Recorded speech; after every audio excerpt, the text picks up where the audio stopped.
Secret Service had a bad year last year when it came to President Trump.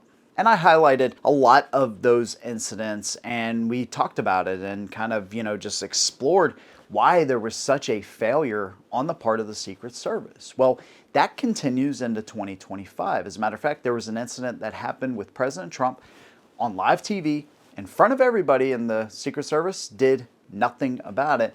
And that's exactly what we're going to cover today. Not only am I going to show you the incident, I'm going to tell you what I think the Secret Service should have done and how this just paves the way forward for anybody that wants to do harm to him. They have a clear blueprint if this is the way Secret Service is going to treat President Trump. Now, before we start, I want to see how many of you know or can name any of the previous incidences that have happened with President Trump and how they tie into this one. I'll give you my opinion on all that, and of course I want to hear yours too. Let's go ahead and jump right in. So here's the incident, and I want to thank Muckrakers. I actually ended up finding their article, and this is what brought my attention to it. I am just judging their publication and what they do solely based on this article, but because they're the ones that brought it to my attention and I thought they made some good points throughout their article, definitely want to give them credit, and I'll leave a link to that down below so you can look over it. But here's the incident. Mr. President, obviously you're concerned about the situation in Gaza. What are the hopes now to get the hostages back? She just became a big story tonight. Right? Yes, sir. Did you see that? Now, at first glance, you're probably like, oh, no, that's not much. I mean, obviously it was an accident. Problem is, was it obviously an accident, or was it something more? Now, you may say right off the rip, dude, you are just looking into this way too deep. Now you yourself have gone off the deep end. The problem is when you look at the past security threats against President Trump, there's been quite a few. Hopefully you've left some of the ones that you may know down below already. But when we look at the gun incident that happened in Las Vegas, this guy, he was totally against Trump, 2016. He was holding up a sign, Republicans against Trump. He screams gun, right? They rush Trump off the stage. They tackle the dude just to find out he doesn't have anything. I think they sentenced him like 20 years. I mean, they hit him hard. So there you go. There was another one, I think, where a guy actually tried to grab an officer's gun at a Trump rally. People trying to rush the stage. There was even a forklift accident, or incident, I should say, not an accident, where this guy stole a forklift. His intentions was to run into President Trump's motorcade. Well, he flees, he gets caught, and then he admits to police officers, which they didn't even know why he stole it. They just thought, oh, this guy stole it for personal use. Well, he admits to them, oh yeah, I was trying to run into the motorcade. Okay. So amongst those, though, have been 2 attempts with ricin. Now, most of you may know this from Breaking Bad. Comes from the castor bean, which grows almost any place it is warm. So you can find castor bean plants all over the United States, and ricin is fairly easily made by grinding up these beans. The problem with it is it takes, 5 to, 10 micrograms, according to Google, to actually take down a full-grown man. That's like, according to the article I read, 1/200th to 1/100th of a grain of salt.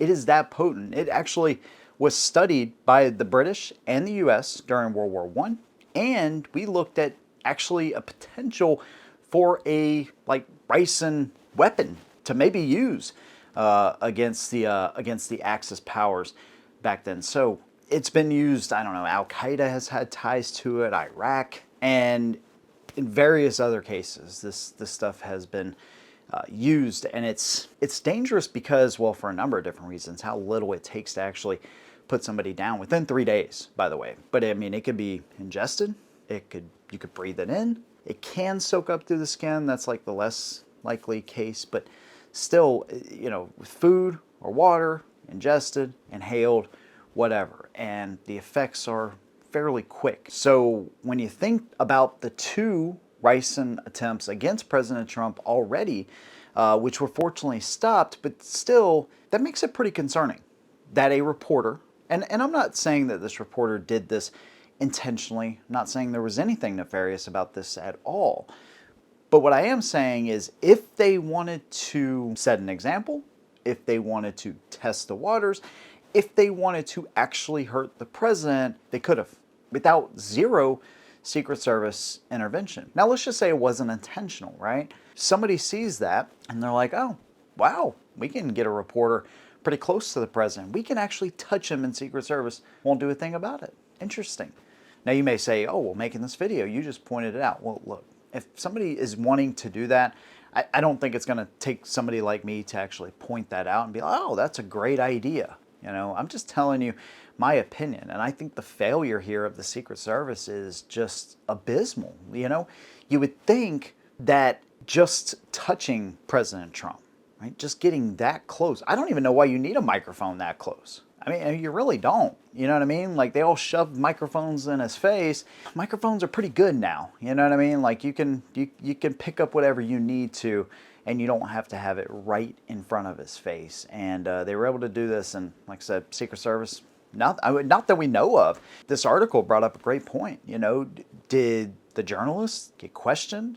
Was the equipment tested? They didn't jump in to make sure that nothing actually was on President Trump. Make sure that, what was there? Why weren't they questioned?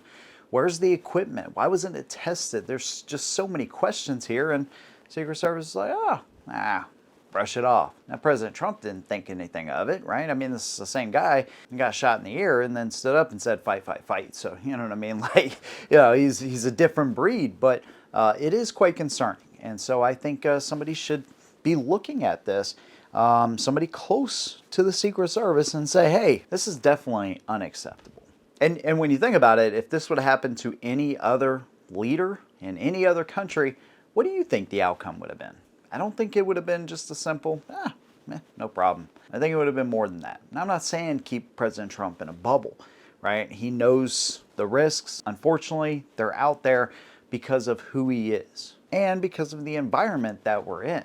I mean, look at what is happening to Elon Musk, to employees of Tesla, to owners of Tesla, anybody associated with it. Now, unfortunately, on a side topic, some good people have been affected by USAID, by Doge, right? And by this whole investigation to find out where all this wasteful spending has gone. Because one thing you don't want is you don't want people affected, real people that are getting benefits and aid, people that actually need it, right? Turning mice into another gender, yeah, for sure. All that kind of crap needs to be cut out 100% amongst a lot of it.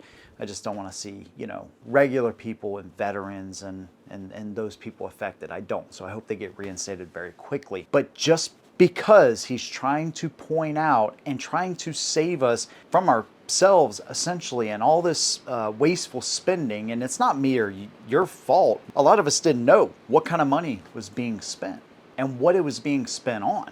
We just know, hey, you got to pay your taxes, and where it goes from there, well, hopefully it is used for the good of the country and for people that need it. Hopefully it's not being sent overseas for election security in Nigeria or whatever.